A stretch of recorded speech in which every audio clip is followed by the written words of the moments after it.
बदनामी हो गई।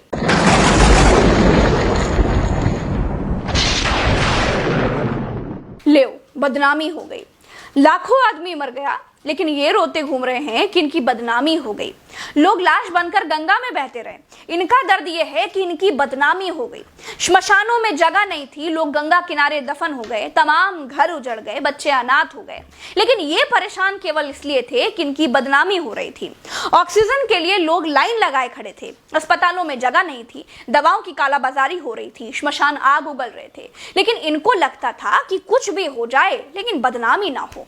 इनका बस नहीं चला, वरना ये लोगों से कह देते कि भैया जरा प्राइवेट में मर लो, बाहर हमारी थोड़ी बदनामी हो रही है। भाई लोगों ने बदनामी बचाने के लिए श्मशानों पर नोटिस तक लगा दी थी। भले ये भगवान से न डरते हों, लेकिन बदनामी से खूब डरते हैं। ऐसा लगता था जैसे भारत में लोगों ने मर मर कर इनको जबरन बदनाम कर दिया हो। मीडिया मरे को भी जिंदा बताए तब इनको खुशी होती, जो सच दिखाए वो तो बदनाम गैंग का गुर्गा बता दिया जाता है। एक बात मैं बिल्कुल क्लियर कहती हूँ, सुनिए मिस्टर, जब आपकी सरकार नहीं थी तब भी हमारे महान भारत देश का नाम था, अब भी है और आगे भी रहेगा।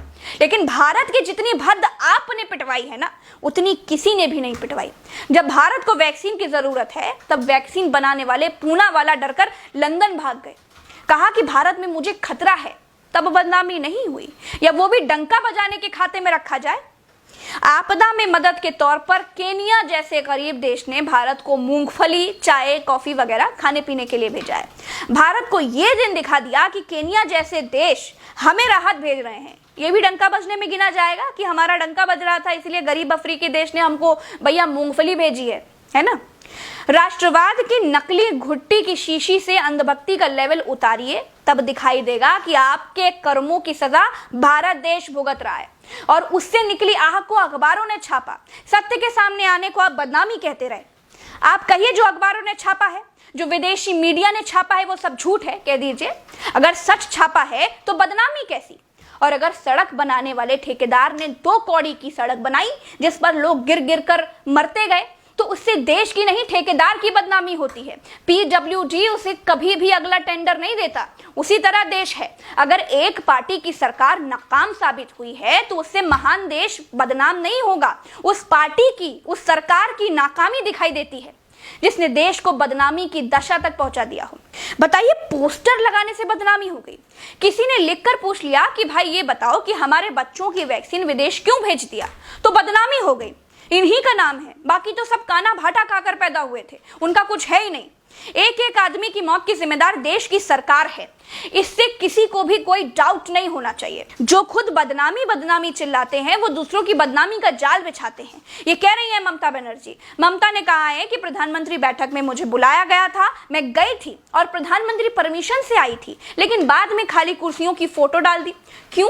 क्योंकि बंगाल की और बंगाल की मुख्यमंत्री की बदनामी हो जाए।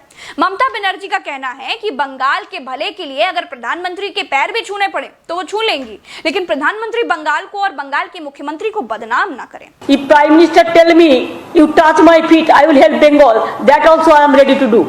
But please don't humiliate me like this. वैसे इससे भी देश की अंतर्राष्ट्रीय स्तर पर बदनामी हो सकती है कि भारत के प्रधानमंत्री जी की बुलाई बैठक में उनके ही देश की मुख्यमंत्री नहीं आती।